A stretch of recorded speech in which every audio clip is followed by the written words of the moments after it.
এইটুকু কাজ করতেও তোর এতখানি সময় লাগে? কাল ভোজ বাড়ি, আর তুই এখনো আলু কাটছিস? তোর কি একটুও দায়িত্ববোধ নেই নাকি? নাকি ইচ্ছে করে আলসেমি করছিস?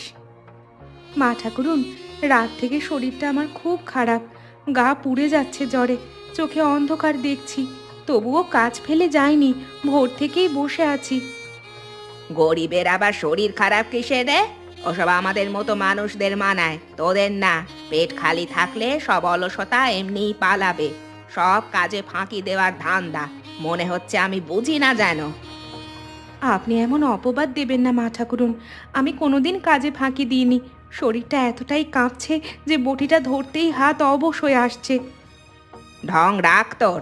ঢং দেখলে বাঁচি না। মুখ না চালিয়ে হাত চালা। বেলা হয়ে গেল। কাজ শেষ না হলে আজ এক পয়সাও পাবি না। আমি কাজ শেষ করেই উঠবো মা ঠাকুরুন, একটুও ফেলে রাখবো না। শুধু দয়া করে আমার ওপর এভাবে রাগ করবেন না। আমি সত্যিই অসুস্থ, একটু বোঝবার চেষ্টা করুন। তোর অজুহাত শোনার সময় আমার নেই। আজ দুপুরের মধ্যে যেন সব সবজি কাটা শেষ পাই। এক ফোঁটা দেরি হলে তোকে বাড়ি থেকে তাড়িয়ে দেব। আচ্ছা মা ঠাকুরুন, আমি এখনই হাত চালিয়ে সব শেষ করে দিচ্ছি। আপনি রাগ করবেন না, আমি অসুস্থ শরীর নিয়ে সব কাজ শেষ করব। আমি কোনো কথা শুনতে চাই না। আমি কাজে দেখতে চাই। তাড়াতাড়ি শেষ কর।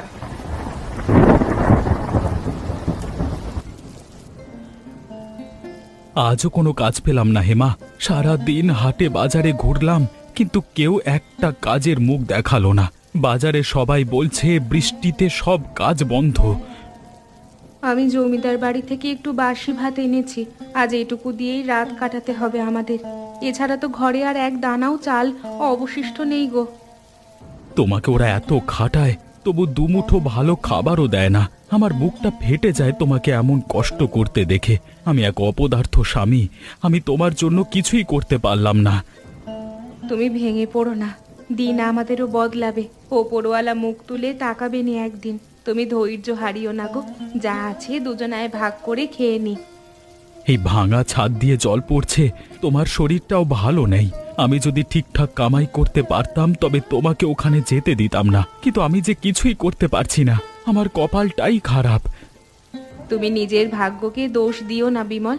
এই বৃষ্টির দিনে কারোরই কাজ নেই। আজকে রাতটা কোনো মতে কেটে গেলে কাল একটা ব্যবস্থা হবেই।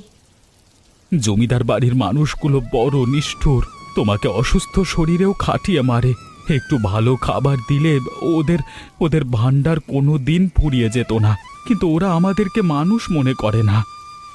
ওসব বড়লোকদের নিয়ম বিমল। ওদের কাছে আমাদের কষ্টের কোনো দাম নেই। তুমি হাত মুখ ধুয়ে নাও, আমি বাসি ভাতটা একটু গরম করে দিচ্ছি। আচ্ছা আচ্ছা, ঠিক আছে, আমি আমি হাত মুখ ধুয়ে আসি। তুমি খাবারটা গরম করে নাও। শুনে রাখ মোহন, কালকের ভোজে কোনো কমতি চলবে না। পুরো গ্রাম যেন মনে রাখে রুদ্র নারায়ণের দাওয়াত। আমাদের বংশের নাম চারিদিকে ছড়িয়ে পড়তে হবে।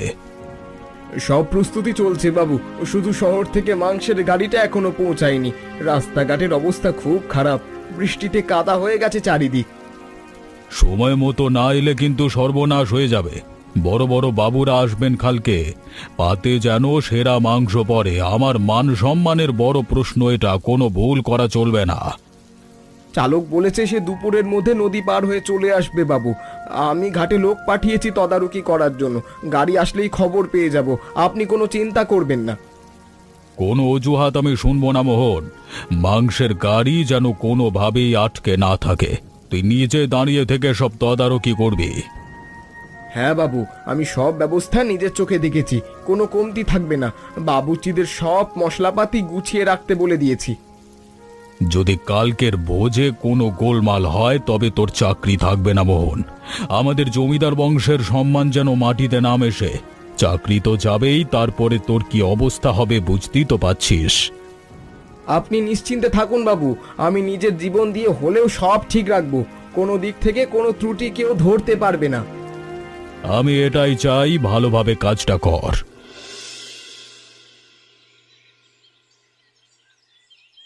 বেশি হাত পাকানোর চেষ্টা করিস না হেমলতা। জমিদার বাড়ি রান্না সবার কাজ না, এখানে অভিজ্ঞতার দাম আছে। তুই নিজে সীমানার মধ্যে থাকিস। আমি তো শুধু যা বলছেন তাই করছি। আপনার কাজে সাহায্য করাই আমার উদ্দেশ্য। আমার মনে কোনো অহংকার বা বাড়তি উদ্দেশ্য নেই। গরিবের ঘরের মেয়েরা একটু সুযোগ পেলেই মাথায় চড়ে বসতে চায়। বাবুরা তোর হাতের ডালকে একটু প্রশংসা কি করলো? তুই তো নিজেকে রানী ভাবছিস। আমি নিজেকে কিছুই ভাবি না, পেটের দায়ে কাজ করি। আপনার পায়ের যোগ্যও আমি নই। দয়া করে আমায় ভুল বুঝবেন না। শোন, মশলার কৌটোয় হাত দিবি না একদম। আমি যা দেব শুধু তাই বাঁটবি। এখানে বেশি চালাকি করতে গেলে কিন্তু এক নিমেষে তাড়িয়ে দেব, মনে রাখিস। আপনি যেভাবে নির্দেশ দেবেন আমি ঠিক সেভাবেই চলবো। রান্নাঘরের কোনো কাজে আমি আপনার অবাধ্য হব না। আপনি আমায় কাজটা করতে দিন, দেখবেন আমি আপনাকে নিরাশ করব না। তোর মতো কত রাঁধুনি এই রান্না করে এলো আর গেল। আমার উপর মাতব্বরি করতে আসিস না। নিজের আলু কাটার কাজটুকু করলেই ঢের হবে। আমি শুধু বড় ভোজের কাজে সাহায্য করতে চেয়েছিলাম, অন্য কোনো ইচ্ছে আমার নেই। আপনি বড় রাঁধুনি, আপনার কথাই শেষ কথা। আপনি যেভাবে চাইবেন সেভাবেই হবে। বাড়তি আগ বাড়িয়ে কোনো সাহায্যের দরকার নেই। আমি যেটা বলবো তখন সেটা করবি। আচ্ছা ঠিক আছে, আপনি যেটা বলবেন আমি সেটাই করব। মা ঠাকুরন, বড় বিপদ হয়েছে। মাংসের গাড়ি আর আসতে পারবে না। আমাদের সব পরিকল্পনা এক মুহূর্তে শেষ হয়ে গেল। কি বলছিস? এত লোককে কি খাওয়াবো? মাথা খারাপ করিস না মোহন, পরিষ্কার করে বল কি হয়েছে। আমার বুকটা কাঁপছে। প্রচণ্ড বৃষ্টিতে নদীর জল বেড়ে গিয়ে গাড়িটা উল্টে গেছে। সব মাংস কাদায় মিশে নষ্ট হয়ে গেছে। তুই কি বলছিস? এখন উপায় কি হবে তবে? শত শত মানুষ আসবে খেতে। জমিদার মশাই শুনলে তোকে জ্যান্ত পুঁতে ফেলবেন। অন্য কোথাও থেকে মাংসের জোগাড় কর। গ্রামের কোনো দোকানে এত মাংস একদিনে জোগাড় করা অসম্ভব। চারপাশে সব রাস্তা বন্ধ। এখন আমরা কিভাবে ভোজ সামাল দেব বুঝতে পারছি না। এত বড় উৎসবের দিনে এমন অমঙ্গল কিভাবে ঘটলো? জমিদার বাড়ির সম্মান তো আজ ধুলোয় মিশে যাবে। গ্রামের লোক আমাদের থুতু দেবে। তোর জমিদার বাবু তোকে মেরেই ফেলবে। আপনি একমাত্র পারেন বাবুকে একটু শান্ত করতে মা ঠাকুরন। এখানে আমার যে কোনো দোষ নেই। আমি কি করব বলুন? আমি তো সেখানেই ছিলাম। আমি গিয়ে কি করব? আমি নিজেই তো দিশেহারা হয়ে পড়েছি। মাংস ছাড়া ভোজ কিভাবে সম্ভব? আমার মাথা কাজ করছে না।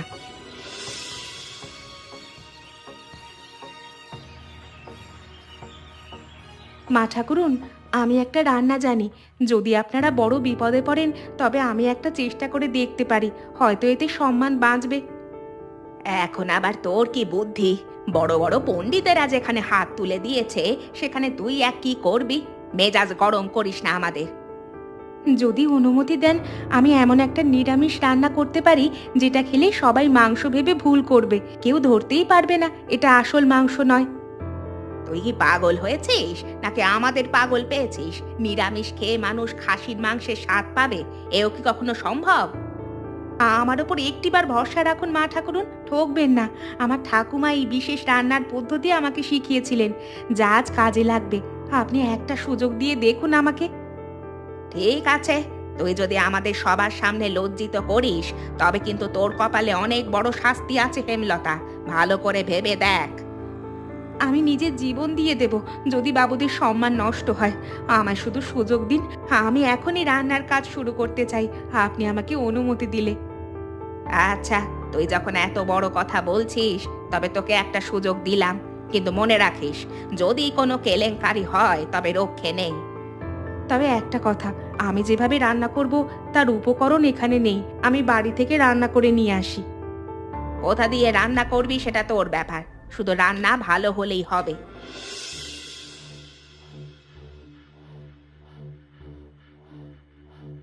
কাকা, একটা কাজের মেয়ের হাতে ভোজ তুলে দেবেন নাকি? ওর মতো একটা ছোট লোকের কথায় নাচছেন আপনারা। এটা তো আমাদের বংশের অপমান। আর উপায়ও তো দেখছি না দেবেশ। চারিদিকে জল থই থই করছে। শহর থেকে নতুন করে কিছু আনা সম্ভব মানে অসম্ভব। মান সম্মান বাঁচানোই এখন বড় কথা। আজ গ্রামের লোক হাসতে হাসতে আমাদের মান মাটিতে মিশিয়ে দেবে। বলবে জমিদার বাবুর মাংস খাওয়াতে না পেরে ঘাস পাতা খাইয়ে বিদায় করেছে। তুই কি কোনো বিকল্প ব্যবস্থা করতে পারিস দেবেশ? যদি না পারিস তবে ওকে চেষ্টা করতে দে, অন্তত একটা পথ তো বেরিয়েছে। আমি বলছি ও কোনো জাদু টোনা জানে, আপনাদের বুদ্ধি ভ্রষ্ট করেছে। একটা সামান্য রাঁধুনি মেয়ে পুরো জমিদার বাড়ির ভাগ্য নির্ধারণ করবে, এটা মানা যায় না। এটা আমাদের জন্য লজ্জার। ভাগ্য যখন খারাপ থাকে তখন খড়কুটো ধরেই বাঁচতে হয় দেবেশ। যদি মেয়েটা ব্যর্থ হয় তবে ওর পিঠের চামড়া আমি নিজে চাবুক মেরে তুলে দেব। আপনি ওর মিষ্টি কথায় ভুলছেন কাকা। ও আসলে আমাদের পরিবারকে সবার সামনে লজ্জিত করার একটা বড় ষড়যন্ত্র করছে। এসব গরিবদের কথা কেন যে আপনি শোনেন আমি আসলে বুঝতে পারি না। ষড়যন্ত্র হোক আর যাই হোক, দিনটা পার করতে হবে। এখন তুই চুপ কর আর ওকে ওর মতো কাজ করতে দে। ও ছাড়া এখন কেউ নেই যে কাজ করবে। আমরা যদি সবাইকে মিথ্যে বলে অন্য একটা দিন ঠিক করতাম তাহলে ভালো হতো। নেমন্তন্ন দেওয়ার শেষ, কিছুক্ষণ পর সবাই আসবে। তুই কিনা বলছিস মিথ্যে বলে অন্য একটা দিনের কথা? মান সম্মান থাকবে আমার? কিন্তু ওই মেয়েটার ওপর কোনোভাবেই আমি ভরসা করতে পারছি না। ভরসা তো আমি নিজেও করতে পারছি না, কিন্তু এই মুহূর্তে ওকে ছাড়ার কোনো উপায় নেই। দেখা যাক কি হয়। যদি সবাই আমাকে অপমান করে, যদি বাবু রেগে গিয়ে আমার মাথা কেটে নেন, আমার খুব ভয় করছে কাকিমা, বুকটা ধড়ফড় করছে। কাঁঠাল, সয়াবিন আর পোড়া মশলার জাদু মানুষ চিনতেই পারবে না। তোর ঠাকুমা এই রান্না দিয়ে এককালে বড় বড় নবাবদের কুপকাত করেছিল। তুই এত ভয় পাস না রে। কিন্তু এটা তো জমিদার বাড়ি কাকিমা, সামান্য ভুল হলেই রক্ষে নেই। দেবেশবাবু আমার দিকে কেমন হিংস্র চোখে তাকিয়েছিলেন, উনি ক্ষতি করবেন। মন দিয়ে রান্না কর মা, মানুষের জীব আগে বিচার করবে। তুই তো সততার ভক্তি দিয়ে হাঁড়ি ছুঁবি, দেখবি ওপরওয়ালা তোকে পার করে দেবেন। তুমি এখানে থাকো, তুমি থাকলে একটু সাহস পাবো। একা একা এত বড় রান্না আমি করতে পারবো কিনা বুঝতে পারছি না। রান্না তুমি একটু সাহায্য করবে। আমি তোকে সব মশলাপাতি গুছিয়ে দেব মা, কিন্তু রান্নাটা তোকেই করতে হবে। তোর হাতের গুণেই আর জমিদার বাড়ির ভাগ্য নির্ধারিত হবে। ঠাকুমা, সেই গোপন মশলার অনুপাত আমার ঠিক মনে আছে তো কাকিমা? যদি কোনো একটা মশলা কম বেশি হয়ে যায় তবে সব শেষ হয়ে যাবে। তোর মনে সব আছে মা, তুই ভয় পেয়ে নিজের আত্মবিশ্বাস হারাস না, দেখবি সব ঠিক হয়ে যাবে। তুমি কি চলে যাবে? সারাদিন আমি তো আর এখানে থাকতে পারবো না, বাড়িতে আমার কাজ আছে। কিছুক্ষণ তোর সঙ্গ দিচ্ছি, তারপর যাব।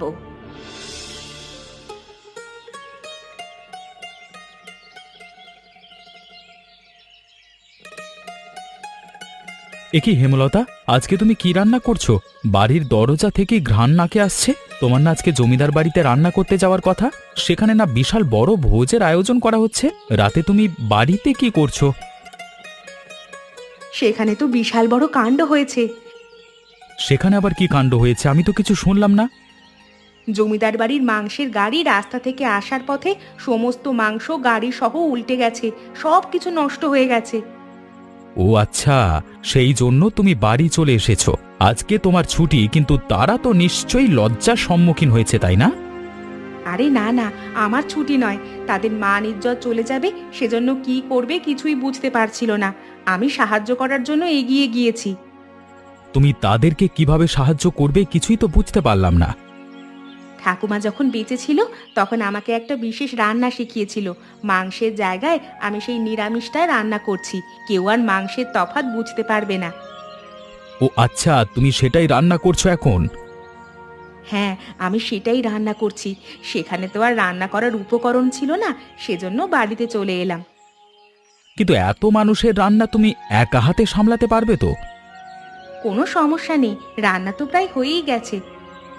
কিন্তু রান্নায় যদি এদিক ওদিক হয় তাহলে কিন্তু জমিদারেরা তোমাকে ছাড়বে না। তারা ভালো মানুষ নয়। তোমার এত বড় ঝুঁকি নেওয়া উচিত হয়নি। তুমি চিন্তা করো না, আমি সবকিছু নিজের হাতে গুছিয়ে নিয়েছি। দেখবে সবাই আমার প্রশংসাই করবে।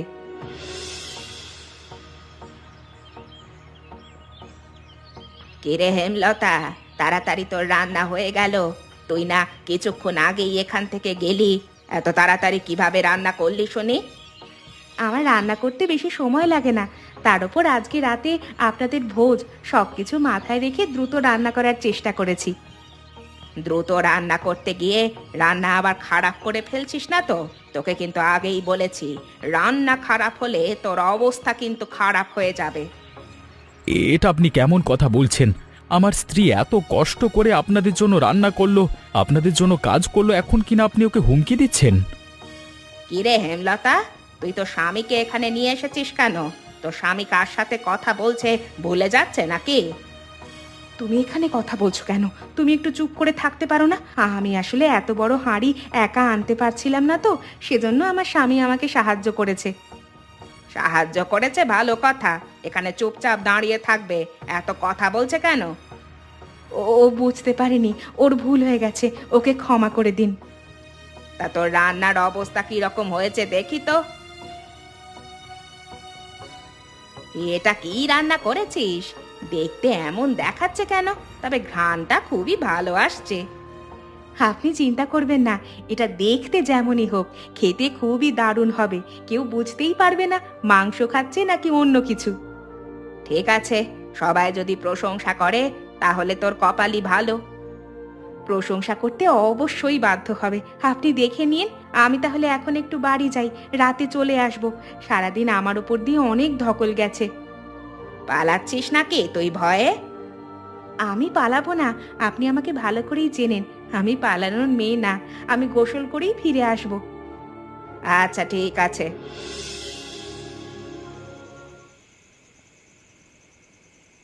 কি হলো শ্যামলতা, দাঁড়িয়ে আছো কেন? সবার প্লেটে তরকারি তুলে দাও। দাঁড়াও দাঁড়াও, এইটা আবার কিসের তরকারি? দেখতে এমন দেখাচ্ছে কেন? এটা আমাকে দিও না, আমাকে অন্য কিছু দাও। এখন কি হবে? এই বুঝে আমার মান ইজ্জত সবকিছু ধুলোয় মিশে গেল। ওপরওয়ালা দয়া করো, এ যাত্রায় রক্ষা করো। এটাই মাংসের তরকারি। আপনারা এসেছেন জমিদার বাড়িতে, সবসময় সাধারণ মাংসের রান্না তো আর খাওয়া যায় না। জমিদার বাড়িতে আপনাদের আপ্যায়নের জন্য বিশেষভাবে এই মাংস রান্না হয়েছে। দেখতে একটু অন্যরকম হলেও খেয়ে দেখতে পারেন। এর আগে এরকম মাংস আপনারা জীবনেও খাননি, আমি নিশ্চিত করে বলতে পারি। তুমি যেহেতু এত করে বলছো, তাহলে আমাদের সবাইকে একটু করে দাও, আগে একটু খেয়ে দেখি, স্বাদ ভালো হলে আরো নেব।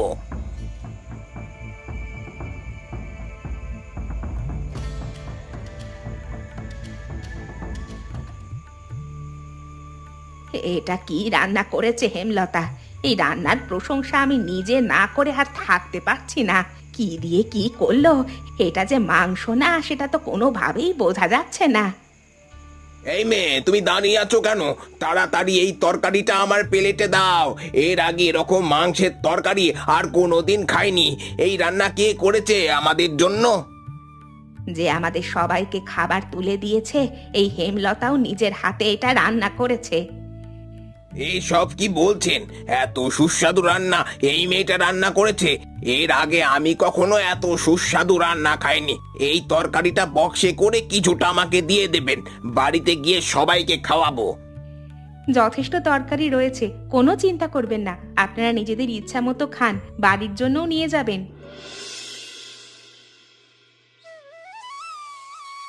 বাবু, কি হয়েছে? আমাকে ডাকার জন্য লোক পাঠিয়েছেন যে? কালকে এত ঝামেলার মধ্যে কখন চলে গেলে দেখতে পারিনি, তার উপরে নেমন্তন্নের লোকেরা তোমাকে খুঁজেছিল। আজকে এত বেলা হয়ে গেল তাও তো আসলো না, সেজন্য ডেকে পাঠালাম।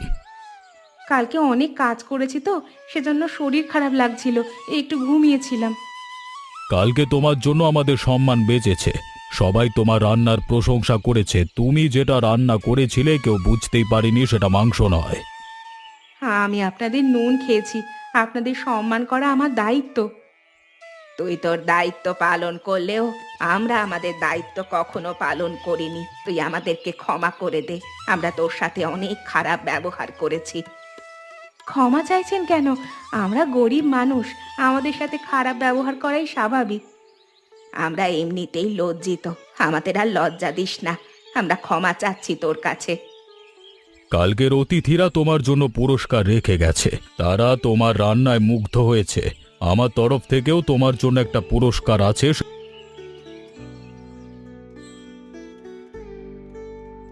তোমরা এখানে এসেছো কেন? তোমাদের কি কাজ? ইনি ওই যে রাঁধুনি, কালকে তো অনেকটা সময় কাজ করেছে, তার উপরে তার সাথে চুক্তি ছিল, তার টাকাগুলো নেওয়ার জন্যই এসেছে। উনি কোন ধরনের রাঁধুনি যে কিনা বিপদের সময় আমাদেরকে ফেলে রেখে চলে গেছে? ওনাকে কোনো টাকা দেওয়া হবে না। তুমি এক্ষুনি ওকে নিয়ে এখান থেকে বিদায় হও।